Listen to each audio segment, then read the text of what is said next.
Assalamualaikum warahmatullahi wabarakatuh. Selamat pagi, siang, sore ataupun malam. Di sini saya akan sharing sedikit mengenai tentang fungsi dan proses manajemen olahraga.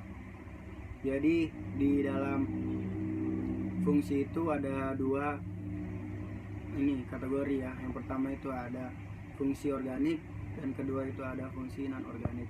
Jadi fungsi organik itu fungsi yang dimana sangat berpengaruh dalam terjadinya manajemen olahraga.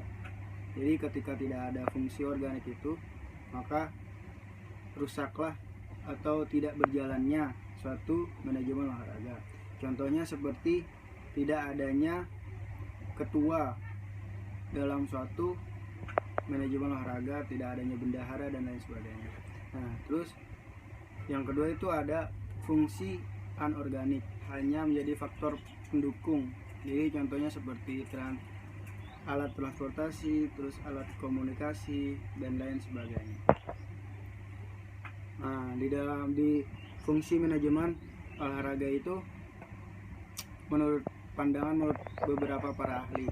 Yang pertama menurut Henry Fayol, di dalamnya ada perencanaan, pengorganisasian, pemberian komando dan pengawasan. Terus ada John D. Millett, yang di dalamnya ada perencanaan, pengorganisasian, pengadaan staf, pemberian bimbingan dan pengawasan. Ada juga fungsi perencanaan dan manajemen strategik, di mana perencanaan berarti proses pembuatan peta menuju perjalanan ke masa depan. Oleh karena itu, perencanaan tidak berhenti setelah rencana dihasilkan, namun proses tersebut harus terus-menerus dilaksanakan guna memutakhirkan, mengubah dan mengganti peta selama perjalanan menuju masa depan. Ada beberapa unsur-unsur perencanaan. Yang pertama ada 8 ya ini.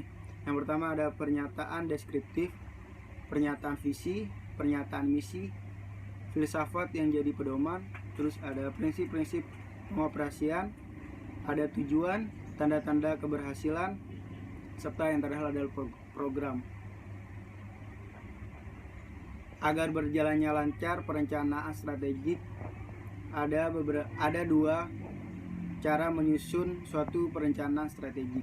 Yang pertama ada maksud. Jadi apa maksud dari kita menyusun suatu rencana yang mempunyai misi tersebut. Terus yang kedua ada proses. Proses cara kita mempunyai rencana yang strategik. Menyusun suatu rencana bisnis. Pengertiannya adalah suatu paparan dari perusahaan atau organisasi dan kesempatannya. Hal ini dapat memberikan layanan akan maksud internal maupun eksternal keduanya dan memberi layanan maksud internalnya biasanya merupakan suatu prakondisi untuk dapat berguna bagi eksternalnya. Ada beberapa pandangan perencanaan strategik. Yang pertama ada pengertian visi dan misi. Dari visi sendiri, pernyataan tentang gambaran keadaan dan karakteristik yang ingin dicapai oleh suatu lembaga pada jauh di masa yang akan datang. Sedangkan misi adalah perencanaan tentang apa yang harus dikerjakan oleh lembaga dalam usahanya mewujudkan visi. Sekian dari sharing dari saya. Kurang lebihnya mohon maaf. Wabillahi taufiq wal hidayah. Wassalamualaikum warahmatullahi wabarakatuh.